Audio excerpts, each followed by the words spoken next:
यदुकुल का सहार। जब 18 दिन का युद्ध समाप्त हो जाता है तो श्री कृष्ण अर्जुन को उसके रथ से नीचे उतर जाने के लिए कहते हैं। जब अर्जुन उतर जाता है तो वे उसे कुछ दूरी पर ले जाते हैं। तब वे हनुमान जी को रथ के ध्वज से उतर आने का संकेत करते हैं। जैसे ही श्री हनुमान उस रथ से उतरते हैं, अर्जुन के रथ के अश्व जीवित ही जल जाते हैं और रथ में विस्फोट हो जाता है।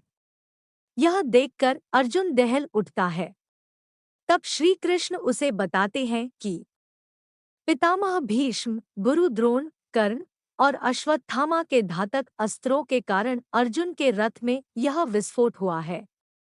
यह अब तक इसलिए सुरक्षित था क्योंकि उस पर स्वयं उनकी कृपा थी और श्री हनुमान की शक्ति थी, जो रथ अब तक इन विनाशकारी अस्त्रों के प्रभाव को सहन किए हुए था।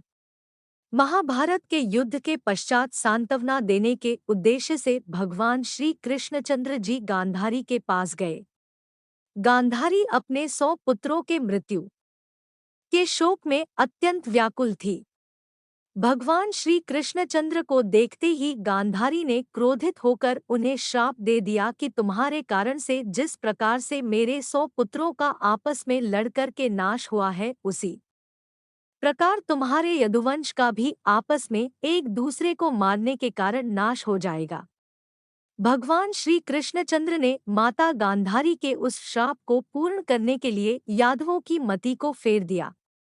एक दिन अहंकार के वश में आकर कुछ यदुवंशी बालकों ने दुर्वासा ऋषि का अपमान कर दिया। इस पर दुर्वासा ऋषि ने शाप दे दिया कि यादव वंश का नाश हो जाए। उनके शाप के प्रभाव से यदुवंशी पर्व के दिन प्रभास क्षेत्र में आए। पर्व के हर्ष में उन्होंने अति नशीली मदिरा पी ली और मतवाले होकर एक दूसरे को मारने लगे। इस तरह से भगवान श्री कृष्णचंद्र को छोड़कर एक भी यादव जीवित न बचा। इस घटना के बाद भगवान श्री कृष्णचंद्र महाप्रयाण कर के स्वधाम चले जाने के विचार से सोमनाथ के पास वन में एक पीपल के वृक्ष के नीचे बैठकर ध्यानस्थ हो गए।